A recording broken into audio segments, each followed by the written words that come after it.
Bon, bien, bonsoir.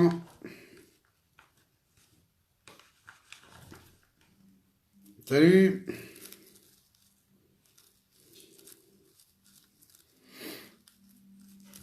Coucou les gars. Bonsoir les filles.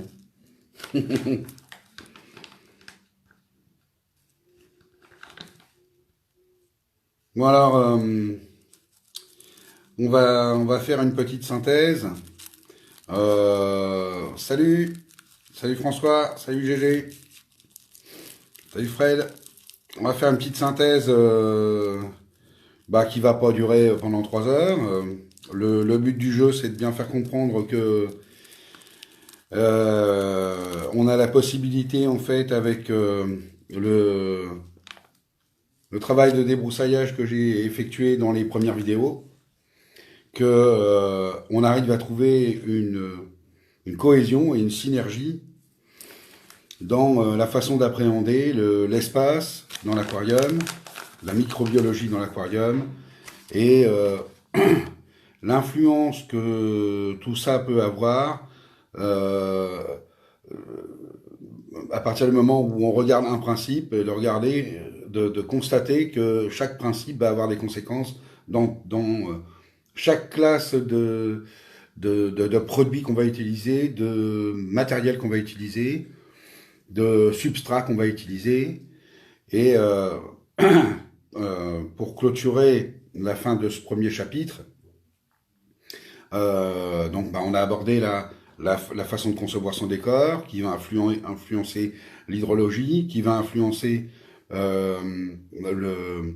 la population, la qualité de la population qu'on va pouvoir mettre à l'intérieur. Et on a abordé ensuite la relation au refuge et à la case technique. Et dans la deuxième partie, dans le prochain chapitre, eh bien, on va aborder la chimie un peu plus profondément, la chimie de l'eau, les rapports qu'il peut y avoir entre le calcium, le magnésium. On va aborder les échanges qui seront un peu plus en profondeur dans les appareils qu'on a mis en place. Et en fait, cette construction de vidéos étape par étape, et ben ça va vous permettre aussi, si vous démarrez l'aquariophilie ou si vous voulez mettre à jour votre aquarium en utilisant un petit peu plus la biologie, de pouvoir isoler une étape qui vous intéresse et puis ensuite la confronter aux différents mécanismes dans l'aquarium et de faire une mise à jour. À partir de ce moment-là, la logique interviendra, et ce que j'essaie de vous montrer dans mon travail, eh bien, ce sont des logiques que vous n'avez pas forcément, qui ne vous sautent pas forcément aux yeux, en fait, dans les premiers temps. J'essaie de vous expliquer des mécanismes qui peuvent se faire sur 1 an, sur 2 ans, sur 3 ans. Et donc, de ce fait-là, on est tout à fait en dehors du cadre des gens qui ont essayé la semaine dernière le produit Pierre-Paul Jacques et qui vont dire que c'est formidable parce que c'est à la mode et parce que c'est nouveau. Là, tout ce que j'aborde dans les lives, ce sont des règles qui sont pour l'instant immuables. Alors effectivement, l'aspect matériel, l'évolution du matériel peut changer des conditions d'utilisation, peut changer des conditions de la chimie de l'eau, mais ne pourra pas changer les grands principes en fait du fonctionnement d'un aquarium, ni de la microbiologie. Et voilà, donc évidemment, quand je vous parlais des pierres vivantes et de la comparaison entre pierres vivantes et roches vivantes et aquaroches, eh bien si des progrès apparaissent, s'il y a un nouveau produit beaucoup plus poreux, qui ressemble beaucoup plus à la roche naturelle, eh bien, on pourra retrouver les effets de la roche naturelle dans la roche synthétique ou de la roche reconstituée, et de ce fait-là, faire réellement de la biologie dans l'aquarium. Mais d'un point de vue strictement fonctionnel de l'aquarium, vous comprendrez bien que l'aquaroche, le biofilm qui est dessus, ne, ne, ne représente pas une interaction avec l'aquarium de premier plan. Voilà, alors que les pierres vivantes le sont. Donc, on aborde comme ça, là, au fil des vidéos que je vous ai présentées, il y en a déjà donc un certain nombre d'heures, hein, on doit être pas loin d'une dizaine d'heures, je pense, depuis que j'ai commencé. C'est long, apprendre c'est long, de toute façon, et eh bien, il y a une cohérence, il y a un fil conducteur, et on va continuer dans le prochain chapitre. Salut! On va continuer dans le prochain chapitre pour rentrer dans le matériel, l'évolution du matériel de l'aquarium en fonction de modifications de paramètres qui vont intervenir avec l'élévation de la population de l'aquarium. Donc là, on a déjà fait un premier volet sur l'acclimatation des poissons. On va avoir un volet sur l'acclimatation des coraux. Et un aquariophile débutant qui regarderait les vidéos va pouvoir... Alors, oui, non, ce que j'expliquais, François, c'est que de nouvelles roches apparaissent qui sont faites avec du sable de corail. Et on est encore loin d'épuiser le sable de corail. Et ça fonctionne très très bien, en fait. Donc, enfin, ça fonctionne mieux d'un point de vue biologique. Après, si on n'utilise pas, si on n'utilise pas le support dans l'aquarium pour remplir une fonction biologique, eh bien, il va falloir développer d'autres stratégies. Ces stratégies existent déjà. On en parlera après dans le troisième chapitre. Le troisième chapitre, on abordera l'aquariophilie avec les SPS. Et dans ce chapitre-là, on abordera ces mécanismes on va dire de coupe-circuit qui sont mis en place par les cultivateurs de SPS. Mais l'objectif de ce que je fais depuis le début, c'est d'apporter une solution, enfin d'avoir un discours qui permet à chacun de pratiquer une aquariophilie de base et de faire quelque chose, d'avoir un aquarium sans forcément mettre tout de suite 8000 €, quoi. Donc, et puis d'y aller petit à petit. Et je pense que beaucoup d'entre nous ont commis des erreurs en achetant des aquariums qui n'étaient pas adaptés à l'aquariophilie finalement qu'ils pratiquaient. Et il est évident que il est préférable d'apprendre sur un volume moyen qui offre un peu de stabilité, mais sur lequel on a des possibilités d'intervenir relativement rapidement, sur lequel si on commet une erreur et qu'on crache le bac, on va pas perdre sa maison et sa femme, et je vous dis santé. Alors qu'il est évident que sur un bac de 2 mètres de long, quand on crache et qu'on est en full SPS, on sent passer la douloureuse. Donc l'idée c'est d'apprendre aux gens à maîtriser l'ensemble des paramètres qui permettent de faire ça pour que pour éviter d'avoir des situations compliquées, quoi. En fait, moi je fais ça, c'est de prendre service aux gens, hein. Donc cette année regroupera donc 3 volets. On entrera à partir de la semaine prochaine ou de la semaine d'après dans le chapitre 2, avec la chimie, la maîtrise du réacteur à hydroxyde, l'intervention de l'iode, les acides aminés, les oligoéléments, la base. Et puis on développera par la suite, puisque on a besoin de cette base pour les LPS, et puis on abordera les SPS en fait à la fin de ce deuxième chapitre, avec des espèces faciles. Et au fur et à mesure, on va pouvoir, chacun, si vous suivez le truc, passer par quelques espèces assez connues de Koromu. On va vous expliquer comment les cultiver, à quel niveau les mettre, avec quel courant. Et puis ensuite, on va aborder aussi, par exemple, les gorgones. On va aborder les non-symbiotiques, ces animaux qui peuvent être mis dans un premier aquarium euh, on va dire, dans l'apprentissage, avec une adaptation à des paramètres un peu plus larges. Et puis ensuite, on va rétrécir les paramètres au fil, donc les LPS, et puis ensuite eh bien, des SPS un peu moins fragiles que des acroporas fragiles. Donc, euh, ce que j'explique souvent, hein, on peut avoir un très très beau Poecilopora, on peut avoir des Porites, on peut avoir un Seriatopora dans des aquariums avec des paramètres moyens qui pourraient être considérés comme étant des paramètres mauvais euh, quand on a des coraux et qu'on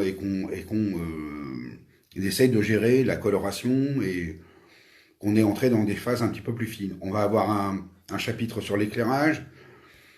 Donc vous voyez, sans doute on fera 2 émissions sur l'éclairage pour qu'à chaque fois euh, on puisse ingurgiter, comprendre et expérimenter étape par étape tout ce que j'explique euh, et mieux comprendre en fait les phénomènes d'anticipation dans les explications que je vous donne euh, euh, par, euh, par des flashbacks en fait hein, sur euh,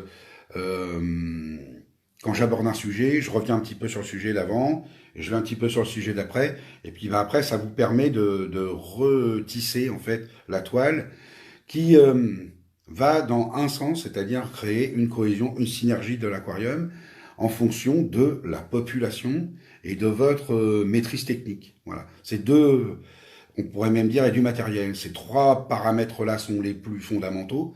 C'est le type de population qui va déterminer le type de matériel et c'est aussi votre capacité, qu'elle soit en termes de connaissances, mais aussi en termes de présence, qui vont qui vont influer sur tout le reste en fait. Parce que quelqu'un qui n'est pas là va avoir tendance à vouloir automatiser, surveiller par exemple à distance, va insister pour avoir le Wi-Fi et une connexion à son téléphone, peut avoir une caméra de surveillance, vous êtes un certain nombre à être dans ce cas de figure. Les gens qui vont avoir beaucoup de SPS, beaucoup d'argent dans leur aquarium, ben, ils vont avoir tous les appareils de sécurité, ils vont avoir des batteries, ils vont avoir un groupe électrogène, ils vont avoir euh, des pompes spécifiquement donc en 12 volts, en 24 volts pour fonctionner sur batterie, avoir une certaine autonomie. Et donc toutes ces choses-là qui sont quand même ahurissantes pour un mec qui monte un bac de 100 litres, quoi. Donc, et qui est en train d'apprendre. On va pas dire au mec d'acheter des batteries tout de suite et puis dit ceci, puis dit cela. Enfin, ça semble débile. Le mec, on va pas lui foutre un crédoge de 5 ans pour payer son petit bac de 100 litres, quoi. Donc, alors qu'il y connaît rien et qu'il va avoir le temps d'apprendre avant de prendre plus grand et puis de savoir dans quoi il s'engage. De connaître un peu la chimie, d'avoir pratiqué ses changements d'eau, d'avoir vu son KHBC, etc., etc. Donc voilà, on va aborder ces choses-là au fil.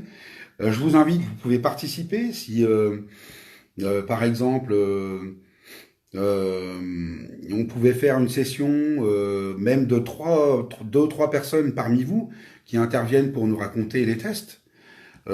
Si vous maîtrisez bien les tests, si quelqu'un fait la méthode Triton, de nous parler de l'ICP, de nous parler des fourchettes dans la chimie, eh ben ça peut être captivant. Et en fait, que le travail de chacun puisse s'emboîter euh, pour expliquer les tests et les normes en fait d'une bonne eau dans l'aquarium, par exemple.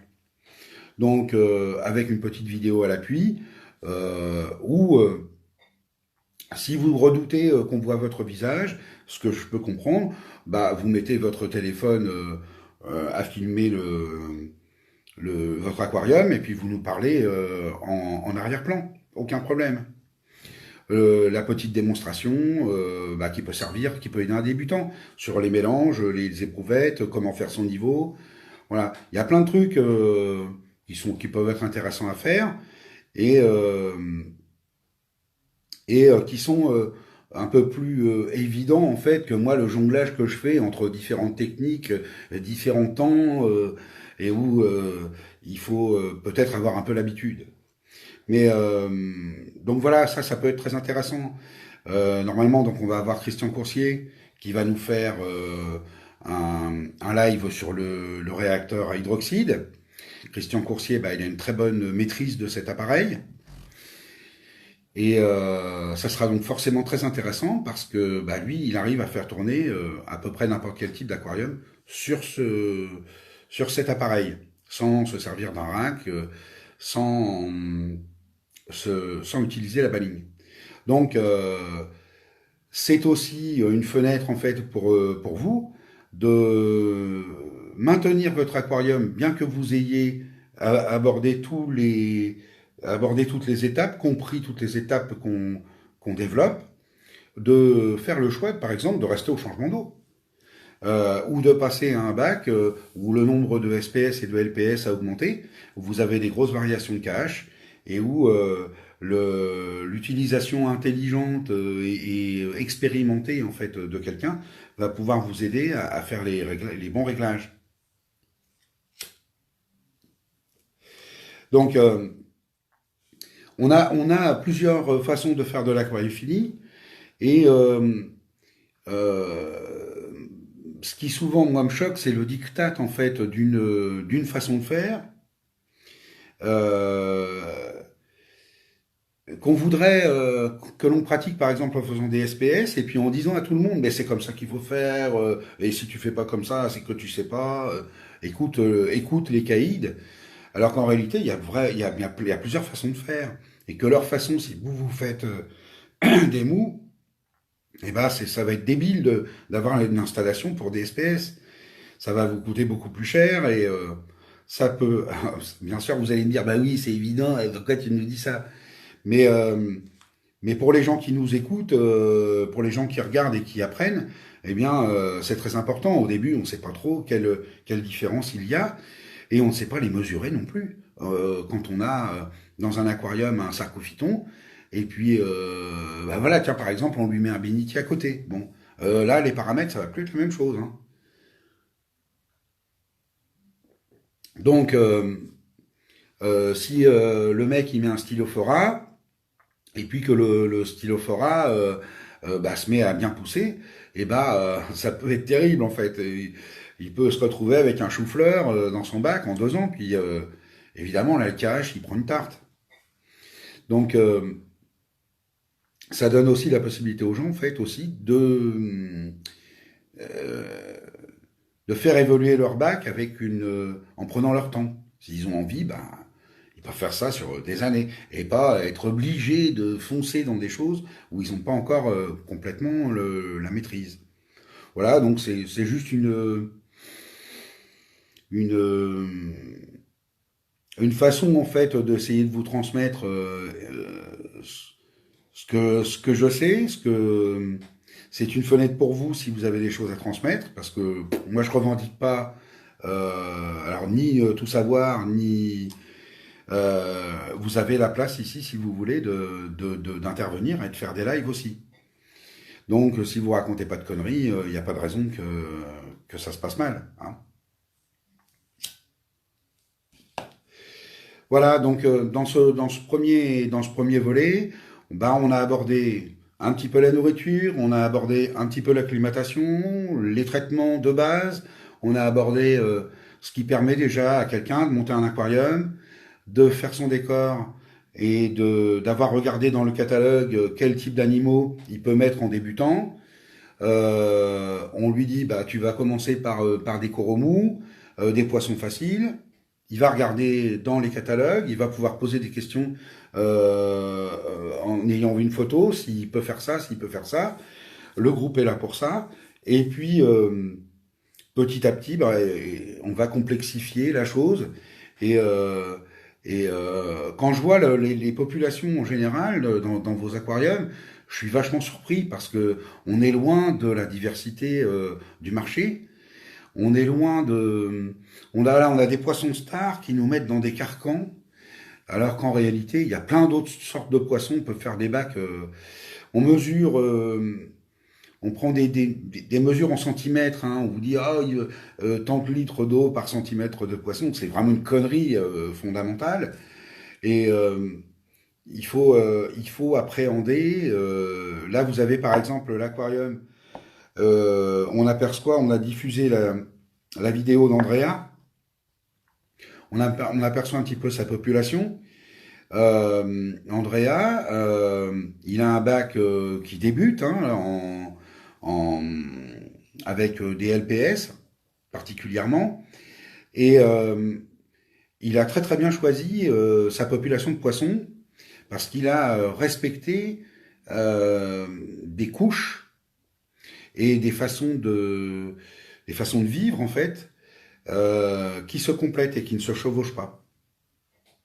Donc il a un poisson qui vit, il a un petit pseudochromis qui vit près des roches, il a un Valenciennes qui vit dans un trou avec son Alpheus, il a deux clowns qui vivent dans le haut du bac, voilà, donc il a aménagé d'une manière qu'on peut développer, et j'espère qu'on fera un live sur ces espèces. Je vous montrerai qu'on peut parfois doubler la population conseillée en poisson parce que on a bien préparé le terrain en ayant bien choisi, bien sélectionné les habitats. Donc, habitat, retour au premier live où on parle du décor. Et comme ça, on arrive à vraiment avoir un enchaînement où on ne quitte jamais de vue la rentabilité du système, les principes fondateurs du système. Si vous vous mettez des contraintes quand vous faites de l'aquariophilie qui sont insurmontables, un poisson qui n'est pas adapté, qui va vous bouffer les autres, qui va bouffer les coraux, qui va devenir trop gros, qui va vous renverser votre décor, voilà, évidemment vous allez au casse-pipe. Donc a priori, quand regardez dans le catalogue, c'est quand même vachement important. Parce que, voilà, vous achetez un Coris Guémard, j'ai vu ça passer l'autre jour, sur un grand groupe dont je tairai le nom. Un Coris Guémard, c'est un gros bétail, quoi. Alors il est adorable, petit orange avec des petits triangles blancs et puis une petite barre noire qui fait il y a 2 V comme ça ou 3 V sur le corps. Mais le machin, quand il fait 40 cm, c'est plus du tout c'est plus du tout le même animal. Et il est capable de bouffer des petits poissons. Il laissera aucune chance à une crevette, à moins qu'elle soit déparasiteuse. Sinon, bah, il se la bouffera et encore. Donc, s'il va s'enfouir dans le sable, eh ben, il va vous ravager le sable. Tous les soirs, il va vous faire un nuage pas possible dans l'aquarium. Quand il va chercher la microfaune, bah, il va vous décoller les coraux. Donc ça, ce sont des choses où, dès le départ, on doit avoir prévu de tels bulldozers dans l'aquarium. On peut le faire dans un grand volume. Dans ce cas-là, on va fixer les coraux d'une manière différente. On va peut-être aussi avoir un calendrier différent, attendre pour mettre cet animal ou l'acheter tout petit. Voilà, bien, oui, évidemment. Alors, la population importante, oui, mais avoir un éventail selon la filtration, la capacité de filtration qu'on a mis en place, l'outil qu'on a mis en place, ça déjà c'est aussi une chose. On peut jouer sur la quantité de population, notamment des poissons, en jouant sur l'appareil de filtration. Mais ce que moi j'essayais de dire, c'est que plutôt que de mettre 5 poissons de 20 cm, on peut mettre 25 poissons de toute petite taille, qui feront 3, 4 cm, 5 cm, des petites aiguilles toutes fines, genre Ptereléotris par exemple, des petits apogons, des poissons qui ne vont pas ni générer de gros mouvements dans l'aquarium, ni manger des menus colossaux, et qu'on ait en final la même pollution en volume que si on avait 5 poissons de 15 cm. Donc, on a une possibilité d'élargir sa population, de moins se faire chier aussi, parce qu'on a plusieurs espèces à découvrir, à comprendre. Donc, ce sont des... euh, comment dire? Ce sont des préjugés quelquefois, des mouvements de masse, des mouvements de foule. On voit bien des modes sur les poissons. D'un seul coup, tout le monde s'achète les mêmes poissons. Euh, et en essayant de vous montrer un peu un catalogue, euh, je sais pas, tiens, j'en parlerai même à Fabrice. On pourrait faire un truc tous les deux là-dessus, euh, sur des catalogues, en, en ayant un échange pour un bac de tant de litres avec tel décor, etc. Euh, voilà, on pourrait faire des choses comme ça. J'espère qu'on le fera parce que la population, c'est vraiment un côté primordial. C'est quand même votre rêve quand vous pensez à votre aquarium au moment où vous le faites, vous avez des idées forcément déjà. Vous discutez avec votre femme, elle aussi, elle va ou avec votre mari. Ah oui, moi, j'aimerais bien celui-là. Bon, et souvent celui-là, hein,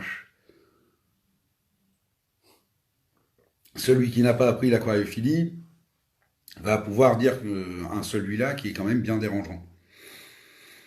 Donc, si vous voulez faire plaisir, il va falloir reprendre la chose dès le début et faire une mise à jour. Donc, c'est des choses qu'on va pouvoir aborder dans le temps. Je pense aussi, donc, je vais faire une émission spécifiquement sur les mises à jour. C'est-à-dire que si vous suivez le programme là qu'on a lancé, si vous avez regardé plusieurs vidéos, sinon, bah, je vous invite à le faire, de regarder un peu étape par étape, de vous intéresser. Là, on peut profiter, on se reprend un mois de confinement. Euh, Regardez le fonctionnement du sable, et ben si ça peut vous intéresser de faire une mise à jour. J'aide certaines personnes à le faire en ce moment, donc ça intéresse des gens et puis ça marche. Donc euh, on fera comme ça des petits modules pour l'intégration d'un nouveau paramètre, la mise à jour par rapport à une installation déjà existante. Et on fera un jeu de questions-réponses où peut-être, eh ben, sur une heure, je prendrai que deux personnes et puis on prendra leur exemple pour les aider à faire leur mise à jour. Et ils nous montreront leur bac et puis on nous montrera les modifications. Donc ça, voilà, ça peut. Vous me dites hein, si c'est quelque chose qui vous intéresse, c'est quelque chose qu'on peut faire. Euh, donc on va aborder le nourrissage des poissons. On a abordé le nourrissage des poissons dans un premier volet. On va aborder le nourrissage des coraux dans un deuxième volet. Ensuite, on va aborder le nourrissage d'espèces un peu moins classiques et un peu plus chiantes, qui nécessitent l'apport de nourriture vivante, la maîtrise de certaines nourritures fines. On fera un volet sur le phytoplancton, bien que celui que j'avais fait avec Julien était très bien. Je le conseille aux gens qui ne l'ont pas vu. On a fait une émission sur le phytoplancton avec Julien qui est assez complète parce qu'on fait un peu le tour de toutes les interactions qu'il peut y avoir entre l'usage du phytoplancton pour la nourriture, mais aussi l'interaction qu'il peut y avoir sur les mécanismes de pollution, la microfaune. Et donc, on a un bon enchaînement dans cette émission qui dure un petit peu longtemps. Euh, donc, si on refait un module, ça sera quand même assez court. Euh, voilà. Puis après, ben, on abordera l'aquarium dédié au SPS avec une structure. Soit l'adaptation donc de la structure qui aura évolué entre population de base, fish only, mou, puis ensuite LPS, puis ensuite 2, 3, 4 SPS, et puis après, voilà, puis le nombre de SPS augmente, et on fera le full SPS. Voilà. Alors, Attendez, excusez-moi, il y a quelqu'un qui m'a écrit, qui me bouche. Oui, ça t'a plu, Philippe? Oui, il était vraiment bien celui-là. Alors ensuite, pour terminer, quoi, parce que là, je vous donne un peu le programme sur l'année. Le programme pour les SPS et Bac Full SPS, on abordera ça sans doute, je pense, vers le mois d'octobre, hein. Donc on a encore un peu de marge devant nous. Et bah, ça va nous permettre là aussi d'aborder les LPS, le positionnement des LPS par rapport à la lumière, par rapport au courant, voilà, comment leur donner une situation un peu idéale, Goniopora, Filia, les Favia, Favites, euh, les, les coraux qui nécessitent des conditions de lumière particulières, les coraux qui nécessitent un nourrissage, donc les NPS, euh, il y en a, bon, il y en a, on n'en a pas énormément de disponibles, mais enfin, il y en a quelques-uns quand même qui valent le coup. Et évidemment, type de coraux pour aquariophile passionné qui a du temps à consacrer à son aquarium. C'est vraiment pas le truc qu'il faut acheter quand on n'est pas maniaque dans son emploi du temps. Et puis bah, on va aborder comme ça donc les différents matériels. Donc comme je le disais, Christian Coursier sur le rat. On va faire, alors il y aura sans doute aussi Christian qui participera sur le rack. Et bah là, on montera dans le premier volet expert. On reviendra au bac à sable avec l'utilisation du bac à sable en rack. Et puis voilà, on aura fait le programme de l'année, quoi. Je pense que c'est quand même pas mal. Il y a pas mal de sujets à creuser. Et on va essayer de faire en sorte que tout s'emboîte et que à la fin de l'année, on puisse, j'aimerais bien pouvoir faire ça, le reconcentrer en fait, le monter comme un film ou comme une série où bah, on aura dégagé les mots inutiles, où on aura dégagé les débuts et fins d'émission, où on aura dégagé voilà et puis de créer un document complet, vous voyez, qui a une suite comme qui pourrait être pris comme une encyclopédie. Voilà. Voilà. Donc après, bah, je vais arrêter là. Je pense qu'on a à peu près fait le tour.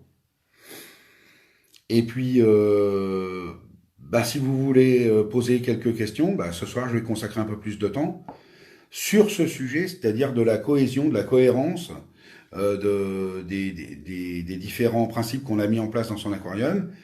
Et si vous avez des projets, si il y a quelque chose qui vous intéresse en particulier, si vous voulez une évolution de votre bac, eh ben on peut un peu aborder ça ensemble ce soir.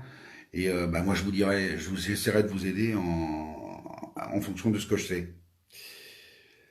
Voilà les amis, j'espère que ça vous plaît et on va essayer de faire quelque chose qui puisse apporter à tout le monde, quoi, qui puisse se- quoi qu'il en soit, apporter des points de vue qui permettent d'aborder son propre aquarium avec des focales différentes, avec un, on peut zoomer, on peut reculer, on peut aller sur la montagne à 20 km et regarder son bac, on peut être actif, on peut être totalement dans la contemplation, on peut même être devant son bac et fermer les yeux, et, et, et avoir donc différentes façons de le ressentir, de l'écouter, de le vivre. Et c'est ça qui, je vous donne mon avis, hein, mais c'est ça qui permet de développer une, est-ce que je peux dire une instinctivité, je dirais plutôt une intuition euh, une intuition qui puisse être scientifiquement basée et qui n'est pas que du domaine du cœur, hein, parce que le cœur peut vraiment nous mener dans le mur. Quand on commence à, à faire les liens entre des évolutions dans l'aquarium visibles, donc que d'un coup d'œil on peut comprendre qu'il se passe quelque chose, que ça nous met la puce à l'oreille et que on fait comme une espèce de checklist inconsciemment, qu'on arrive à finalement relativement vite à saisir une suite de paramètres dans une longue liste, eh bien, on développe une intuition et cette intuition, souvent, elle nous rendra service. Elle va nous permettre de faire le moins d'interventions possible dans le bac, le moins de grandes révolutions dans le bac, mais de jouer très finement sur un tout petit truc. Éthique, ah, tiens, il y a ça qui vibrait plus à la bonne fréquence, je le remets au diapason, et hop, ça y est, ça remarche. Ça peut être, vous l'aurez remarqué pour ceux qui ont l'expérience, une pompe une pompe qui s'encrasse et qui, d'un seul coup, perd 20% de son débit. Et puis, bah, vous sentez dans le bac, en fait, qu'il se passe quelque chose. Ça marche pas comme d'habitude. Donc, on abordera un petit peu ces questions-là euh, pour que, bah, pour vous aider en fait à développer une intuition valable. Voilà. Donc, je vous souhaite une bonne fin de soirée pour ceux qui ne viendront pas en deuxième partie. Et puis ceux que ça intéresse, bah voilà, je me mets à votre disposition pour essayer de répondre sur ces histoires de cohérence, de synergie. Et vous pouvez, même pourquoi pas, si vous avez un doute, me poser la question si votre système est cohérent. Voilà. Ensuite, je tenais aussi à préciser, vous êtes nombreux maintenant à m'écrire et je préfère vous dire posez une question, mais quand vous me posez une question, faites le tour de votre bac. Vous me faites une vidéo où vous faites les trois faces, les principales du bac que je vois. Où sont vos roches? Comment est votre sable? La hauteur enfin comment est votre décor, quoi. Que je puisse apercevoir la population, coraux, poissons. Donc un simple tour comme ça du bac, hein, une vidéo de 30 secondes, que je puisse le capter pour pouvoir vous donner une réponse à peu près valide, parce que sans ces indications, bah moi qui vont éveiller mon intuition hein, pour vous répondre, bah, c'est quand même très galère et j'estime qu'on peut pas répondre, on peut pas répondre sérieusement si on peut pas se faire vraiment une idée de la circulation de l'eau, de voilà comment est le sable. Ne n'ayez surtout pas honte si vous avez de la cyano, de la derbésiade, vous montrez votre truc et puis c'est justement bah, peut-être je pourrais vous aider à faire des ajustements euh, pour euh, pour l'emmerder et puis pour la faire disparaître. Ou alors, bah, vous conseillez quelque chose de plus radical. Mais euh, voilà, ça me semble important d'avoir une idée un petit peu. Voilà, s'il y a une question sur la filtration, et ben de me montrer la décante. Voilà. Donc, vous avez la possibilité de toute façon de le faire au sein du groupe.